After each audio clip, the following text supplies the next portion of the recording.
ಇದರಿಂದ ಯಾರಿಗೂ ಒಳ್ಳೇದಲ್ಲ. ನೀವು ಯೋಚನೆ ಮಾಡಿರ್ಬೋದು, ಓ ಈ ಯೋಜನೆಯಿಂದ ನಾನು ಎಲ್ಲೋ ಉತ್ತುಂಗ ಕೊಟ್ಟೋಗ್ತೀನಿ ಅಂತ. ನಾಳೆ ನಿಮ್ ಸರ್ಕಾರ ಬಿದ್ದೋಯ್ತು ಅಂತ ತಿಳ್ಕೊಳ್ಳಿ, ನಾಳೆ ನಿಮ್ ಮಂತ್ರಿ ಬದಲಾವಣೆ ಆದ್ರೂ ತಿಳ್ಕೊಳ್ಳಿ, ಯಾರು ಬರ್ತಾರೆ ರೈತರಿಗೋಸ್ಕರ? ಯಾರು ಕಾಪಾಡ್ತಾರೆ ನಮ್ ರೈತರನ್ನ? ನಮ್ ರೈತರು ಬೀದಿ ಪಾಲಾಗ್ತಾರೆ.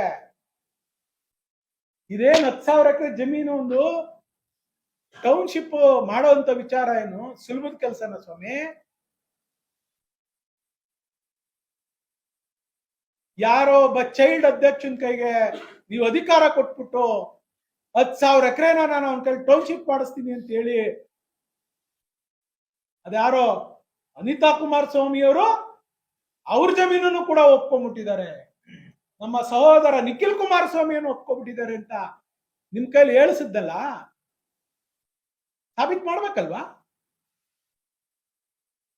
ಏನ್ ಸಾಬೀತ್ ಮಾಡಿದ್ರು? ಯಾರೋ ಒಬ್ರಿಗೆ GPA ಕೊಟ್ಟಿರೋದ್ನ ಕರೆಸ್ಪಾಂಡೆನ್ಸ್ ನನ್ನ ಅಡ್ರೆಸ್ ಮಾಡಿ ಅಂದ್ರೆ ನನ್ ಪರಿಹಾರ ಕೊಡಿ ಅಂತ ಕೇಳಿದಲ್ಲ. ಶ್ರೀಮತಿ ಅನಿತಾ ಕುಮಾರಸ್ವಾಮಿ ಅವರು, ನಿಖಿಲ್ ಕುಮಾರಸ್ವಾಮಿ ಅವರು ಪರಿಹಾರ ಕೊಡಿ ಅಂತ ಕೇಳಿದಲ್ಲ.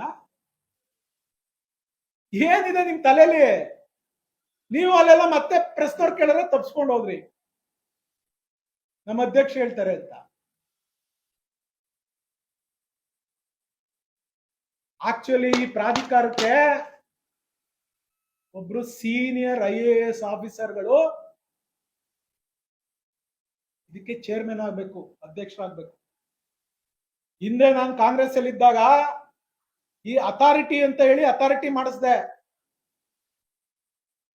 ಅವತ್ತು DK ಸುರೇಶ್ ಅವರು ಸಂಸತ್ ಸದಸ್ಯರಾಗಿದ್ರು, ನನಗೆ ಜವಾಬ್ದಾರಿ ಕೊಟ್ಟಿದ್ರು.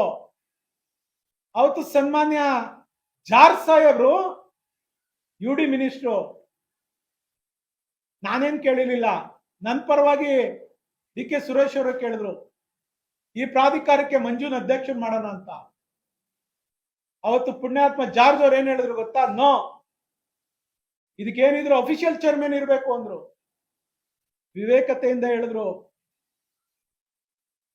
ಅದೆಲ್ಲ ಬದಲಾದ ಪರಿಸ್ಥಿತಿಲಿ ಅವ್ರು ಯಾವ್ದೋ ಒಂದು ಟೌನ್ಶಿಪ್, ಒಂದು ಇದಕ್ಕೆ ಪ್ರಾಧಿಕಾರಕ್ಕೆ ಯಾವ್ದೋ ಪ್ಲಾನು ಡೆವಲಪ್ಮೆಂಟ್, ಯಾವ್ದೋ ಪ್ಲಾನ್ ಅಪ್ರೂವಲ್ ಕೊಡೋಕೆ ಯಾರೋ ಒಬ್ರನ್ನ ಅಧ್ಯಕ್ಷ ಮಾಡ್ಕೊಡೋದು ಸಹಜ.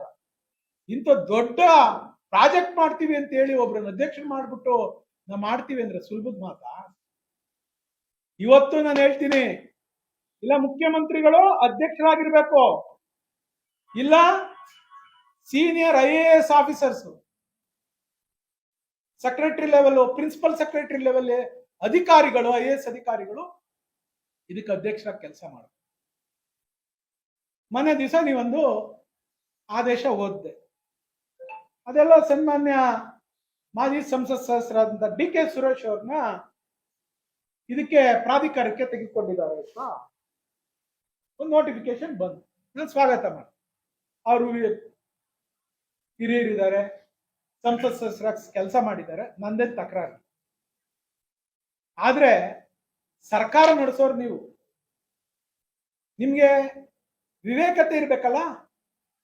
ಒಬ್ಬ ಮಾಜಿ ಸಂಸತ್ ಸದಸ್ಯರನ್ನ ನಾವು ಈ ಅಥಾರಿಟಿಗೆ ಡೈರೆಕ್ಟರ್ ಮಾಡ್ಕೊಂಡ್ಮೇಲೆ, ಇಲ್ಲಿ ಹಾಲಿ ಸಂಸತ್ ಸದಸ್ಯರಿದ್ದಾರೆ, ಅವರನ್ನು ಕೂಡ ನಾಮನಿರ್ದೇಶನ ಮಾಡಿಕೊಂಡು ಡೈರೆಕ್ಟರ್ ಮಾಡಿಕೊಂಡು ಪಾರದರ್ಶಕವಾಗಿ ಯಾರಿಗೂ ಮೋಸ ಇಲ್ದಂಗೆ ಕೆಲಸ ಮಾಡ್ಬೇಕು ಅನ್ನುವಂತ ಸೌಜನ್ಯತೆ ಇಲ್ವಾ ನಿಮ್ಗೆ, ನಿಮ್ ಸರ್ಕಾರಕ್ಕೆ? ಏನ್ ಹೇಳ್ತೀರಿ ಇದಕ್ಕೆ? ಎಲ್ಲ ನಿಮ್ದೇ ಇರ್ಬೇಕಾ? ನೀವೇ ಎಲ್ಲ ಗುಂಪು ಕಟ್ಕೊಂಡು ನೀವು ಕತ್ಲೆ ಕೋಣೆಯಲ್ಲಿ ಏನೇನು ಮಾಡ್ತೀರಿ ಎಲ್ಲವನ್ನು ಮಾಡಿ, ಆ ಬಾಲಕೃಷ್ಣ ಅವ್ರಿಗೆ ಎಷ್ಟು ಗೊತ್ತೋ ಗೊತ್ತಿಲ್ವೋ, ಅವ್ರಿಗೆ ಎಷ್ಟು ಮಂಕೂದಿ ಎರ್ಚಿಯವರೋ ಇಲ್ವೋ ಗೊತ್ತಿಲ್ಲ, ಎಲ್ಲ ಮಾಡ್ಬಿಟ್ಟು ಇದಕ್ಕೆ ರೈತರು ಎದೆ ಮೇಲೆ ಮಣ್ಣಾಕಕ್ಕೆ ನಿಂತಿದ್ದೀರಿ. ಯಾಕ್ರಿ ರೈತರು ಹೋರಾಟ ಮಾಡಬಾರ್ದು? ರೈತರಿಗೆ ಹಕ್ಕಿಲ್ವಾ? ಏಕಾಏಕಿ ನೀವು ಪೊಲೀಸ್ನವ್ರನ್ನ ಕರ್ಕೊಂಡು ನೆನ್ನೆ ದಿವಸ ಸರ್ವೆ ಮಾಡ್ತೀವಿ ಅಂತ ಹೋಗಿದ್ದೀರಲ್ಲ, ಎಷ್ಟು ಜನ ಒಪ್ಪಿದ್ದಾರೆ ಅಂತ ನೀವ್ ಹೇಳೋ ಸ್ಟೇಟ್ಮೆಂಟ್ ಕೊಟ್ಟಿದ್ದು? 82% ಜನ ಒಪ್ಪಿದವ್ರಿ ಅಂತಿರಲ್ಲ. ಕರ್ಸಿ ನೋಡೋಣ, ನಿಮ್ದು 82% ಕರ್ಸಿ, ನಾವ್ಯಾರು ವಿರೋಧ ಮಾಡ್ತಾ ಇದ್ರೆ ನಮ್ ಜನನು ಕರೆಸ್ತೀವಿ, ನಡೀಲಿ ಸಭೆ ಬೈರ್ಮಂಗ್ಲ ಸರ್ಕಲ್ ಅಲ್ಲಿ. ತಾಕತ್ತಿದ್ಯಾ ನಿಮ್ಗೆ? ಅಲ್ಲೆಲ್ಲೋ ನಿಂತ್ಕೊಂಡು ಗುಟ್ರಕ್ಕೆ ಹಾಕ್ಬಿಟ್ಟು ನಾನು ಗುಟ್ರಕ್ಕೆ ಹಾಕ್ಬಿಟ್ರೆ ನಡೀತದೆ? ನಿಮಗೂ ಗೊತ್ತು, ಈ ರಾಮನಗರ ತಾಲೂಕ್ ಜನ ಸ್ವಾಭಿಮಾನಿಗಳು ಯಾರಿಗೂ ಎದುರಲ್ಲ, ಯಾರಿಗ್ ಬೇಕಾದ್ರೆ ಬುದ್ಧಿ ಕಲಿಸ್ತಾರೆ ಅಂತ ನಿಮಗೂ ಅನುಭವ ಆಗಿದೆ. ದಯಮಾಡಿ ಬಿಡಿ ಇದನ್ನೆಲ್ಲ. ಯಾರು ನಿಮ್ ಕಿವಿ ಹಿಂಡ್ತಾರೆ, ಕಿವಿ ಕುಗ್ತಾರಲ್ಲ, ಈ ಮಾತುಗಳನ್ನ ಬಿಡಿ. ಹಗುರವಾಗಿ ಕುಮಾರಸ್ವಾಮಿ ಅವ್ರ ಬಗ್ಗೆ, ನಿಖಿಲ್ ಕುಮಾರಸ್ವಾಮಿ ಅವ್ರ ಬಗ್ಗೆ, ಅನಿತಾ ಕುಮಾರಸ್ವಾಮಿ ಅವ್ರ ಬಗ್ಗೆ ಮಾತನಾಡೋದ್ ಬಿಡಿ. ಈ ಯೋಜನೆ ಪಾರದರ್ಶಕವಾಗಿಲ್ಲ, ವೇಬಲ್ ಅಲ್ಲ. ಈ ಯೋಜನೆಯಿಂದ ರೈತರು ಮಣ್ಪಾಲಾಗ್ತಾರೆ. ಸೋಕಾಳ್ ನಿಮ್ಮ ಯಾರೋ ಒಬ್ಬ ಅಧಿಕಾರಿ ಇಲ್ಲಿ ಹಾಲಿನಲ್ಲಿ ಒಬ್ಬ ಮಾರುತಿ ಪ್ರಸನ್ನ ಅಂತ, ಆ ಅಧಿಕಾರಿ ಕೂಡ ಆಕ್ಟ್ ಅಲ್ಲಿ ನೋಟಿಫಿಕೇಶನ್ ಮಾಡಿಸ್ಬಿಟ್ರು.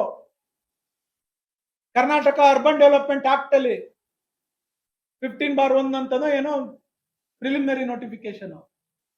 ಈಗ ಜಾಯಿಂಟ್ ವೆಂಚರ್ ಅಂತೆ, ಕನ್ಸಲ್ಟ್ ಅಕ್ವಿಷನ್ ಅಂತೆ. ಹೆಂಗ್ ಮಾಡ್ತೀರಿ? ಯಾವ ಆಕ್ಟ್ ಅಲ್ಲಿ ಮಾಡ್ತೀರಿ? ನಾವು ತಿಳ್ಕೊಂಡಿದೀವಿ ಸ್ವಾಮಿ, ಅಷ್ಟೋ ಇಷ್ಟೋ ಅಲ್ಲ ರೀ. KDB ಆಕ್ಟ್ ಅಲ್ಲಿ ಕನ್ಸಲ್ಟ್ ಅಕ್ವಿಷನ್ ಮಾಡಿ ನಮ್ ರೈತರಿಗೆ ದುಡ್ಡು ಕೊಟ್ಟಿದ್ರೆ, ರೈತರು ಮತ್ತೆ ಸರ್ಕಾರದ ಮಧ್ಯದಲ್ಲಿ ಎಷ್ಟು ಪರಿಹಾರ ತೀರ್ಮಾನ ಆಗ್ತದೆ ಅಷ್ಟು ಹಣ ಕೊಡಬಹುದಾಗಿತ್ತು ಇವತ್ತು ರೈತರಿಗೆ. ಇವತ್ತು ನಿಮ್ಗೆ ಗೌರ್ಮೆಂಟ್ ವ್ಯಾಲ್ಯೂಯೇಷನ್ ಎಷ್ಟಿದೆ? ಎಸ್ ಆರ್ ದರ ಎಷ್ಟಿದೆ? 40 ಲಕ್ಷ ರೂಪಾಯಿ ಇಲ್ಲ ಆನ್ ಅಂಡ್ ಅವರೇಜ್. ಬೈರಮಂಗಲ ಪಂಚಾಯತಿ, ಕಂಚಗಾರನಹಳ್ಳಿ ಪಂಚಾಯತಿಗೆ 3 ಪಟ್ಟು ಅಂದ್ರೆ ನಿಮ್ಗೆ ಎಷ್ಟು ಕೊಡಕ್ ಆಗ್ತದೆ? ಮಂಗ್ಪೂಜಿ ಹೇಳ್ತೀರಾ ರೈತರಿಗೆ? 2 ಕೋಟಿ ಕೊಟ್ಬಿಡ್ತೀವಿ, 2.5 ಕೋಟಿ ಕೊಟ್ಬಿಡ್ತೀವಿ ಅಂತ. ಜಾಯಿಂಟ್ ವೆಂಚರ್ ತಗೊಳ್ಳಿ, ಜಾಸ್ತಿ ಹಣ ಕೇಳಕ್ ಹೋಗ್ಬೇಡಿ. ಅಧ್ಯಕ್ಷನ ಮನೇಲಿ ನಡೀತಾ ಇತ್ತು, ನೋಡ್ದೆ ನಾನು. ಪಾಪ ಅದೇನ್ ಕರ್ಮ ಬಂದಿತ್ತೋ ನಮ್ಮ ಆ ಭಾಗದ ಹಿರಿಯ ಮುಖಂಡರುಗಳು, ಆಸ್ತಿವಂತರು, ಅವನ ಮನೆ ಬಾಕ್ಲಲ್ಲಿ ಹೋಗಿ ಅಯ್ಯೋ ದಮ್ಮಯ್ಯ ದಪ್ಪಯ್ಯ ಅನ್ನೋ ಕಾಲ ಬಂತಲ್ಲಪ್ಪ ಅಂತೇಳಿ ನನಗೆ ಕರಳು ಚುರುಕಂತು. ಯಾರ್ದೋ ಮನೆ ಬಾಕ್ಲಿಗೆ ಹೋಗಿ ಇವ್ರು ಆಸ್ತಿ 100 ಎಕರೆ ಆಸ್ತಿ ಮಡಗಿರೋರು. ಎಂತ ಪರಿಸ್ಥಿತಿ ಬಂದಿದೆ ಅಂತ ಹೇಳಿ ನಿಜವಾಗ್ಲೂ ಬಾಯಿ ಬಿಡ್ಕೋಬೇಕಾಗ್ತದೆ. ಅಲ್ಲ ರೀ, ನಿಮಗೆ ಅಧಿಕಾರ ಇತ್ತಲ್ರಿ, ನಿಮ್ ಜನ ನಿಮ್ಮ ಮಾತ ಕೇಳೋರು ಆ ಭಾಗದಲ್ಲಿ. ನೀವೇ ಎಲ್ರನ್ನೂ ಕರೆದು ಏನಾಗುತ್ತೆ ಹೋರಾಟ ಮಾಡೋಣ, ಮಾತಾಡೋಣ ಬನ್ನಿ ಅಂತ ಹೇಳಿ ಜನ ಬರದೇ ಇರ್ತಿದ್ರು.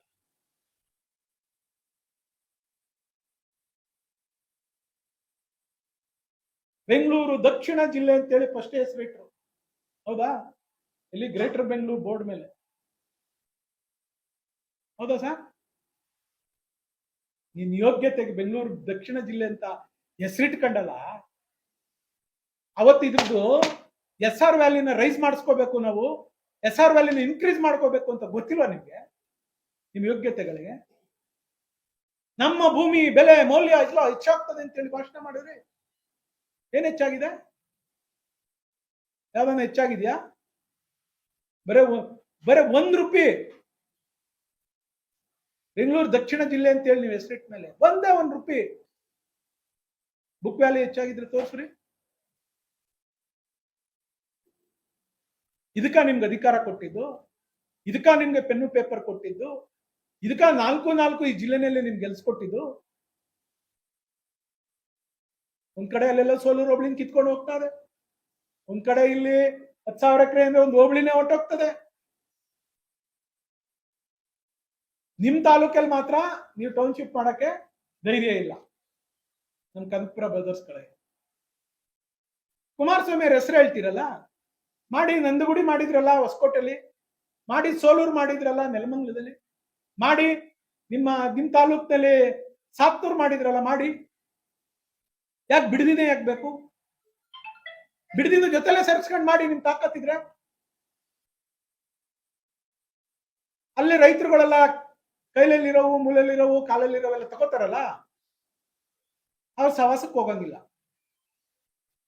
ಪಾಪ ನಮ್ಮವ್ರು ಇಲ್ಲಿ ಎಲ್ಲ ಅಮಾಯಕ ರೈತರುಗಳನ್ನ ಎದೆ ಮೇಲೆ ಪೊಲೀಸ್ನವ್ರು ಇಟ್ಕೊಂಡು, ಇಲ್ಲೊಬ್ಬ ಬಿಡದಿಲ್ಲ ಒಬ್ಬ ಇನ್ಸ್ಪೆಕ್ಟರ್ ಇದ್ದಾನೆ, ಅವ್ನಿಗೆ ಇಳ್ಕತೀನಿ ನಾಳೆ ನಾನು ಬಹಳ ಸಮಯದಿಂದ ಕಾಯ್ದಿದ್ದೀನಿ, ಬೋರ್ಡ್ ಹಾಕ್ಸ್ತೀನಿ ಕಾಂಗ್ರೆಸ್ ಪಕ್ಷದ ಅಧ್ಯಕ್ಷ ಇದು ಅಂತ ಹೇಳಿ ಬೋರ್ಡ್ ಹಾಕ್ಸ್ಬಿಟ್ಟು ಅಲ್ಲಿ ಕಾಂಗ್ರೆಸ್ ಪಕ್ಷದ ಕಚೇರಿ ಅಂತ ಹೇಳಿ ಬೋರ್ಡ್ ಹಾಕ್ಸ್ತೀನಿ.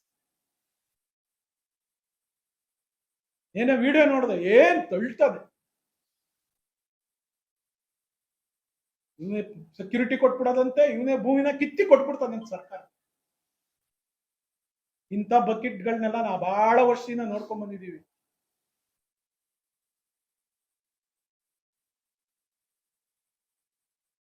ದಯಮಾಡಿ ಮಾನ್ಯ DK ಶಿವಕುಮಾರ್ ಸಾಹೇಬ್ರೆ, ಇದು ಇಲ್ಲಿ ನಿಲ್ಬೇಕು.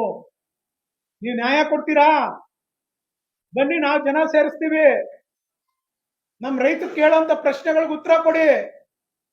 ನಮ್ಮ ರೈತರ ಭಾವನೆನ ಗ್ರಹಿಸಿ, ನಿಮ್ಗೇನಾದ್ರೂ ನ್ಯಾಯ ಕೊಡಿಸ್ಬೇಕು ಅಂದ್ರೆ ಕೊಡಿಸಿ ನಮ್ಮ ರೈತರು. ಅದನ್ನ ಬಿಟ್ಟು ರೈತರ ಎದೆ ಮೇಲೆ ನಾನು ಸಮಾಧಿ ಕಟ್ತೀನಿ, ಸೌಧ ಕಟ್ತೀನಿ, ನಿಮ್ ಸಮಾಧಿ ಮೇಲೆ ನಾನು ಸೌಧ ಕಟ್ತೀನಿ ಅಂತ ಹೊರಟ್ರೆ ನಾವ್ ಯಾರು ಬಿಟ್ಕೊಡೋರಿಲ್ಲ. ನಾನು ನೆನ್ನೆನೆ SP ಅವ್ರಿಗೆ ಹೇಳಿ ಪರ್ಮಿಷನ್ ಕೊಡಿಸಿದೀನಿ. ಬೈರಮಂಗಲದಲ್ಲಿ ಧರಣಿ ನಡೆಯುತ್ತದೆ. ಎಲ್ಲ ನಮ್ಮ ರೈತರ ಮುಖಂಡರುಗಳು ಪಕ್ಷಾತೀತವಾಗಿ ಎಲ್ಲ ಸಂಘಟನೆಗಳು ಅವ್ರ ಜೊತೆ ಸೇರ್ತೀವಿ. ನೀವೇನಾದ್ರೂ ರೈತರನ್ನ ಹತ್ತಿಕ್ಕುವಂತ ಕೆಲಸ, ರೈತರಿಗೆ ಪೊಲೀಸ್ನ ಉಪಯೋಗಿಸ್ಕೊಂಡು ನಾವೇನೋ ಮಾಡ್ತೀವಿ ಅಂತ ಹೇಳಿ ಹೊರಟ್ರೆ ರಕ್ತಪಾತ ಆಗ್ತದೆ, ಹುಷಾರ್. ನಾವ್ಯಾರು ಎದುರಲ್ಲ ಪ್ರಾಣಕ್ಕೋಸ್ಕರ. ಈ ರಕ್ತಪಾತ. ಹೆಚ್ಚಿನ ವಿಡಿಯೋಗಳಿಗೆ ಪ್ರತಿಧ್ವನಿ ಯೂಟ್ಯೂಬ್ ಚಾನೆಲ್ ಸಬ್ಸ್ಕ್ರೈಬ್ ಮಾಡಿ, ಬೆಲ್ ಐಕಾನ್ ಕ್ಲಿಕ್ ಮಾಡಿ.